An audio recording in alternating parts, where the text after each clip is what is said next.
लोगों की नौकरियां खत्म हो जाएंगी। इतना बड़ा खेल है ये। 1816-18 में 2 साल भयंकर फ्लू हुआ था, एवियन फ्लू। उस समय अमेरिका की कुछ कंपनियों ने वैक्सीन बेचे थे। एवियन फ्लू के जो वैक्सीन लगाए गए ना लोगों को, वो सब लोग मरे। और कितने लोग मरे मालूम है? 4.5 करोड़ सारी दुनिया में। माने 4.5 करोड़ लोगों को अमेरिकन कंपनियों ने जो वैक्सीन लगाए वो सब मर गए, और जिन्होंने वैक्सीन नहीं लगाया था वो सब जिंदा रहे। ये वैक्सीन इतने खतरनाक होते हैं कि आज आपको लगा दिए जाएं, 10 साल के बाद आपके शरीर का क्या हाल होगा कोई बताने को तैयार नहीं। और ये खेल सिर्फ बीमारी का नहीं है, ये खेल एक युद्ध का हिस्सा है। और ये युद्ध जो है ना, आर्थिक युद्ध है।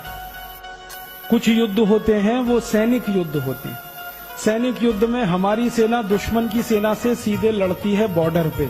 लेकिन कुछ युद्ध होते हैं जो आर्थिक युद्ध होते हैं, जो आपके बाजार में लड़े जाते हैं, जिसमें कोई विदेशी कंपनी आके एक झटके में आपका 4,000 कोटि का नुकसान कर देती है, और वही कंपनी और 10-20 हजार कोटि वहां से लूट के ले जाती है। ये आर्थिक युद्ध है। अब इस आर्थिक युद्ध में सैनिक आप हैं। सैनिक युद्ध के सैनिक बॉर्डर पे हैं। आर्मी के, एयरफोर्स के, नेवल फोर्स के सैनिक हैं। वो बॉर्डर पे देश की एक एक इंच जमीन की रक्षा करने के लिए लड़ रहे हैं। तो आप देश के आर्थिक युद्ध के सैनिक बने, जो देश का एक एक रुपया, एक एक पाई, एक एक धन की संपत्ति को बचाने की लड़ाई लड़े। इसलिए सैनिकों का दिमाग साफ होना चाहिए, क्लियर होना चाहिए अपने उद्देश्य के प्रति और अपनी संपूर्ण समर्पण के प्रति। आपका उद्देश्य अगर आपको साफ दिख रहा है तो युद्ध में आप लड़ेंगे और जीतेंगे। और अगर आपका उद्देश्य ही आपको साफ नहीं दिख रहा है तो लड़ेंगे तो सही, लेकिन हारेंगे। इसलिए ये आज का कार्यक्रम रखा गया कि ये आर्थिक युद्ध भारत के खिलाफ शुरू हुआ है, और इस युद्ध में बड़े बड़े लोग शामिल हैं।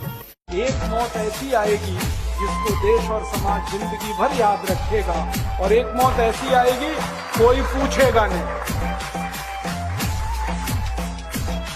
तो हमने तो चुन लिया है दूसरा रास्ता, भगत सिंह वाला, ऊधम सिंह, और तय कर लिया है कि जैसे भगत सिंह, ऊधम सिंह, चंद्रशेखर ने गोरे अंग्रेजों को भगाया, वैसे ही हम आज के इन काले अंग्रेजों को मार भगाएंगे इस देश में।